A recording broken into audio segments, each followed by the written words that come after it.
तर नमस्कार मित्रांनो, इयत्ता 8वी स्कॉलरशिप गणित विषय हा चालू केलेला आहे। त्याच्यामधलं सिलेबस, त्याचे मेन घटक आणि त्याच्यामधले काही सब घटक आहेत ते पूर्ण व्हिडिओ आपण अपलोडेड केलेला आहे मागील काही दिवसापूर्वी।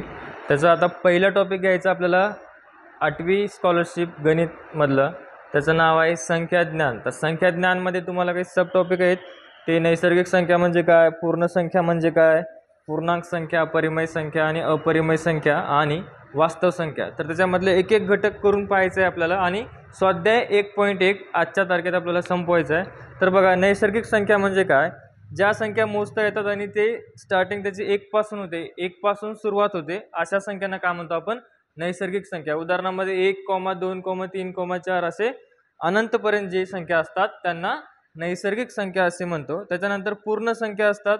पूर्ण संख्या म्हणजेच काय, नैसर्गिक संख्याच पण त्याच्यामध्ये जे काही सुरुवात असते ते इन्क्लुडेड 0 म्हणजेच 0 पासून सुरुवात होते, अशा संख्यांना काय म्हणतो आपण, पूर्ण संख्या। त्याच्यानंतर आहे तुमचं पूर्णांक संख्या। आता पूर्णांक संख्या म्हणजे काय, जे संख्यांचा समूह निगेटिव्ह प्लस पॉझिटिव्ह आणि इन्क्लुडेड 0 या तिघांपासून होतो त्या संख्यांना काय म्हणतो आपण, पूर्णांक संख्या। जे काही आपण लाईनवर दर्शवलेलं असते, मिडलला 0 असते, तिकडल्या डाव्या साईडला निगेटिव्ह नंबर्स असतात आणि उजव्या साईडला पॉझिटिव्ह नंबर्स असतात, अशा समूहाला काय म्हणतो आपण, पूर्णांक संख्या। आणि परिमेय संख्या म्हणजे काय, ज्या संख्या अंश आणि छेद या स्वरूपामध्ये असतात आणि ते दशांश स्वरूपामध्ये उत्तर काढलं जाते, अशा संख्यांना काय म्हणतो आपण, परिमेय संख्या। आता त्याच्यानंतर आहे तुमचा पुढचा घटक आहे तो अपरिमेय संख्या। अपरिमेय संख्या म्हणजे काय, जे काही संख्या आहेत आणि ते दशांश स्वरूपामध्ये असतात आणि त्याला आवर्ती रूप नसते, दशांश स्वरूपामध्ये अखंडपणे त्याचं उत्तर दशांश स्वरूपामध्ये निघतं पण आवर्ती रूप नसतं, अशा संख्यांना काय म्हणतो आपण, अपरिमेय संख्या। आणि त्याच्यामधला आता शेवटचा भाग आहे तुमचा वास्तव संख्या। आता वास्तव संख्या म्हणजे काय, जे पूर्णांक पण आहेत आणि अपूर्णांक पण आहेत, अशा संख्यांचा, परिमेय संख्या आणि अपरिमेय संख्या या दोघा संख्यांचा समूह, जो काही दोन्ही संख्या मिळून समूह तयार होतो त्या संख्यांना काय म्हणतो आपण, वास्तव संख्या। जे काही संख्या परिमेय आणि अपरिमेय संख्या मिळून समूह तयार होतो त्या समूहाला आपण काय म्हणतो, आपण वास्तव संख्या। तर अशा पद्धतीने तुम्हाला जे काही बेसिक सांगायचा प्रयत्न केलेला आहे ते व्यवस्थित लिहून घ्या व्हिडिओ पॉज करून। तर त्याच्यामध्ये आपल्याला स्वाध्याय नंबर 1 हा सॉल्व करायचा आहे। त्याच्यामधला पहिलं बघा काय म्हटलेलं आहे, 0,8,9। त्याच्यामधलं पहिलं उदाहरण आहे 0, 8, 9, 2, 7, 5। 0,8,9 हा चालतंय, इकडे 7 आहे, इकडे 2 आहे, 5। या अंकापैकी कोणताही एकदाच वापरून तयार झालेला 5 अंकी लहानात लहान संख्या दशक स्थानी असलेल्या अंकाची स्थानिक किमतीतून त्यांची अंकाची दर्शनी किंमत वजा केल्यास वजाबाकी किती येते विचारलेला आहे। तर याच्यामध्ये सर्वात लहान 5 अंकी नंबर तयार करायचे आहेत आपल्याला। इथं तुम्हाला टोटल दिलेले आहेत 6 नंबर्स, त्याच्यामध्ये छोटं 5 अंकी तयार करायचे। त्याच्यामध्ये सर्वात छोटा कोणता आहे, 0।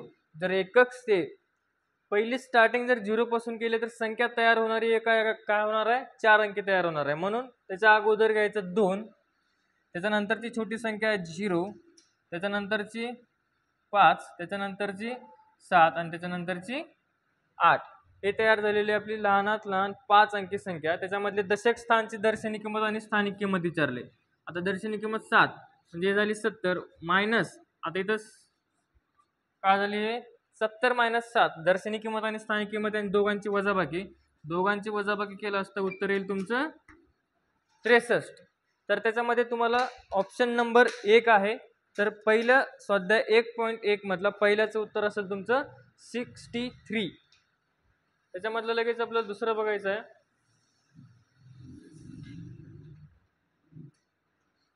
दुसरं उदाहरण तुम्हाला थोडं हार्ड आहे पण सोपंच आहे। 70h कंसामध्ये 4 + 5a आणि नंतर आहे तुमचं काय आहे तिथं 32।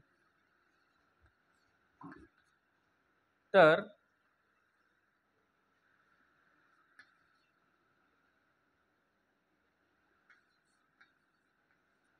अशा प्रकारे तुम्हाला दिलेलं आहे अंकी 5 अंकी या संख्या बरोबर असेल तर a ची किंमत काढायची तुम्हाला। तर a ची किंमत काढायचं, हा बॉक्सची तुलना कशाशी करायचं आहे 9 सोबत. आता बघा हे 7ची तुलना 7 करेक्ट आहे.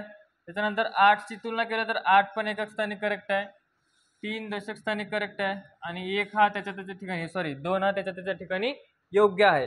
तर आपली तुलना कुठं आली इथं 4 + 5a = 9.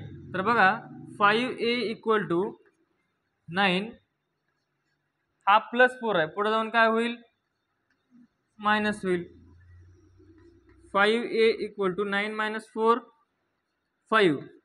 a = 5 / 5. तर a ची किंमत आली तुमची 1. तर हे अशा प्रकारे येते उत्तर. तर सोप्यात सोपी पद्धत इथल्या इथे डायरेक्ट कळू शकते आपल्याला.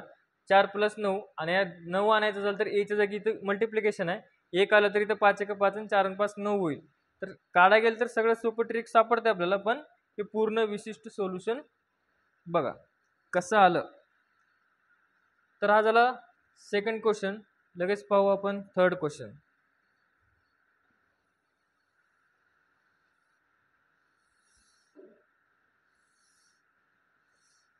थर्ड क्वेश्चन काय म्हटलं व्यवस्थित वाचा. 95,07,432 या संख्येत 4 या अंकाची स्थानिक किंमत आणि 2 या अंकाची स्थानिक किमतीच्या किती पट आहे. तर संख्या लिहून घ्या आधी. 95 0 74 32.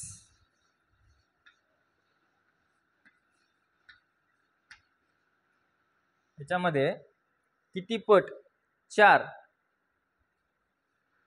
4 ची किंमत किती येईल 400 आणि 2 ची किंमत किती येईल 2.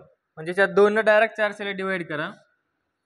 बे 1 बे, बे 2 4, हे 0 0. तर किती पट असेल तुमची 2 या अंकाची स्थानिक किमतीच्या किती पट असेल मग डायरेक्ट 200 पट. कारण 4 ची किंमत काय 400, 400 भागिले 2. तर त्याची डायरेक्ट पट काढायचा असेल तर एकतर मल्टिप्लिकेशन आणि त्याचे त्या संबंधित पट काढायचा असेल तर डिव्हिजन. तर टोटल तुमची त्याच्या पटीत किती येईल 200. त्याचा आन्सर असेल तुमचं ऑप्शन नंबर 1 तिसऱ्याचं. आता बघा चौथा क्वेश्चन.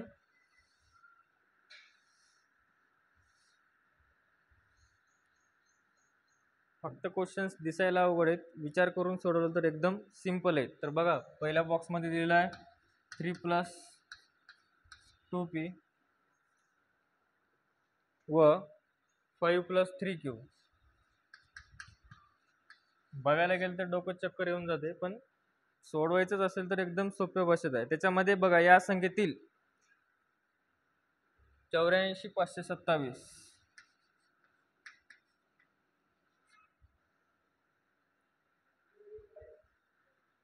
आता या संख्येतील अनुक्रमे सहस्त्र व दशक स्थानचे अंक आहेत. सहस्त्र व दशक. आता दशक स्थानचा कोणता इथं एकक दशक, शतक हजार, हजार म्हणजे सहस्त्र. सहस्त्रचा कोणता आहे 4 आणि एक दशकचा कोणता आहे 2. तर अनुक्रमे म्हटले, अनुक्रमे म्हणजे सहस्त्र. सहस्त्र कोणता आहे पहिला 4. तर पहिला बॉक्स काय येईल 3 + 2p = 4 आणि दुसरा बॉक्स काय येईल 3 + 5 + 3q हा आहे दशक स्थान म्हटले. दशक स्थानचा अंक कोणता आहे 2. तर दिलेले इक्वेशन अशा प्रकारे अगोदर तयार करून घ्यायचं आणि त्याच्यानंतर p आणि q ची किंमत काढायची आहे तुम्हाला. तर बघा हा 2p बरोबर हा 3 प्लस आहे इकडे, पुढे जाऊन काय होईल बाबा मायनस होईल. p बरोबर 4 - 3 1 झाला, सॉरी 2p आहे. p बरोबर 1. हा p गुणाकारामध्ये 2 आहे त्याच्या आणि पुढे जाऊन काय होईल भागाकारामध्ये जाईल. तर p ची किंमत काय येईल बे 1 बे, भाग जात नाही म्हणून 0, पॉईंट दिला, बे 10 झाले, बे 5 10. तर p ची किंमत येईल तुमची 0.5. त्याच्यानंतर q ची किंमत काढून घ्या. 3q = 2. हे +5 आहे, पुढे जाऊन -5 होईल. 3q = -3, q = -3 / 3. आता डबल सांगायची गरज नाही, इकडे गुणाकारामध्ये पुढे जाऊन काय झालं तो भागाकारामध्ये गेला. q = -1. तर बघा p ची किंमत अनुक्रमे विचारलेला आहे म्हणून पहिल्या सुरू 0.5 येईल आणि नंतर -1 येईल. तर असं कोणत्या ऑप्शन मध्ये दर्शवलेलं आहे तुम्हाला ऑप्शन क्रमांक 4. तर त्याच्यामधलं आजच्या तारखेतला आपण 5वा गणित बघायचं आहे. हे समजलं असेल तर स्क्रीनशॉट मारा किंवा लिहून घ्या. एकदम सोप्या पद्धतीत. फक्त बघायला गेलं तर हार्ड वाटते. काय 3p प्लस हे थोडं हार्ड वाटते. सोल्युशन करायला गेलं तर एकदम इझी आहे.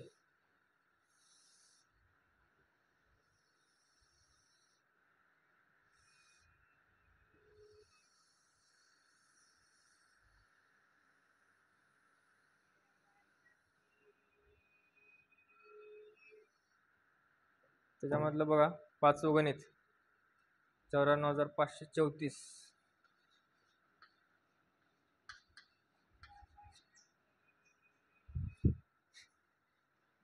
संख्येतील उजवीकडील 4 म्हणजे हा आणि स्थानिक किंमत 4 असेल आणि डावीकडील 4 ह्याची काय येईल किंमत 1 2 3 डिजिट आहेत म्हणून 3 0. या किमतीची किती पट म्हणल्यानंतर डिव्हिजन होईल. फक्त काय येईल 4 1 4 हा 4 1 4 इथे 0 3 तर 1/1000. तर कोण्या ऑप्शन मध्ये ते बघायचं आहे. तुम्हाला ऑप्शन नंबर सापडेल 2, त्याच्यामध्ये 1/1000 आहे. तर ऑप्शन क्रमांक 2 हा तुमचा करेक्ट ऑप्शन असेल प्रश्न क्रमांक 5चा. त्याच्यानंतर बघा 6वा प्रश्न क्रमांक 6. अर्ध मराठी अर्ध इंग्लिश बोलाले काय वेळा चलते गुलाबी इंग्लिश. तर बघा 6वा क्वेश्चन काय आहे. 760,954 ही संख्या विस्तारित रूपात लिहा म्हणले. आता हे पहिली दुसरीच्या लेकराला येते. तुम्ही तर 8वीला हो. विस्तारित रूप म्हणजे काय की 7 गुणिले 1 2 3 4 5 जेवढे 0 आहेत तेवढे 0 देऊन टाकायचं अधिक 6 गुणिले 1 2 3 4. आशा करतो की तुम्हाला हे पुढचं गणित येईल. त्याच्यामुळे सोडतो अर्धच. त्याचा ऑप्शन क्रमांक 1 हे करेक्ट ऑप्शन असेल. तर बघा आता 7वं गणित त्याच्यामध्ये आणि शेवटचं गणित स्वाध्याय नंबर 1.1 मधला वाचून दाखवतो. संख्या दिलेली आहे. तर संख्या दिलेली आहे 38,00,68. या संख्येतील 8 या अंकांच्या स्थानिक किमतीतील फरक काय येईल बाबा. इकडे एक 80,000 - 8. तर 80,000 - 8 म्हटल्यानंतर उत्तर काय येईल 79,952 तर त्याचं करेक्ट ऑप्शन असेल सेकंड. लिहूनच दाखवतो अजून कशाला मास्तर शिकवायचं नाही म्हणचाल. 0068 या दिलेल्या गणितामध्ये 8 या अंकाच्या स्थानिक किमतीतील फरक हे स्थानिक किंमत आहे बाबा. त्याच्या पुढे किती शून्य आहेत 4 -8 तर याचं उत्तर काय येईल. 80,000 मधून 8 गेले 79,952 आणि हे जे तुमचा आन्सर आहे ते ऑप्शन नंबर सेकंड मध्ये दर्शवलेला आहे. तर सेकंड ऑप्शन हा तुमचा करेक्ट ऑप्शन असेल. तर धन्यवाद. आशा करतो की व्हिडिओ आवडेल असेल तर लाईक करा आणि थोडं मायबापाचं नाव रोशन करा. नका अभ्यास फ्रीमध्ये आपलं काही पैसे नाही. अभ्यास करून नका स्कॉलरशिपला घ्या चांगले मार्क. धन्यवाद. भेटू उद्या.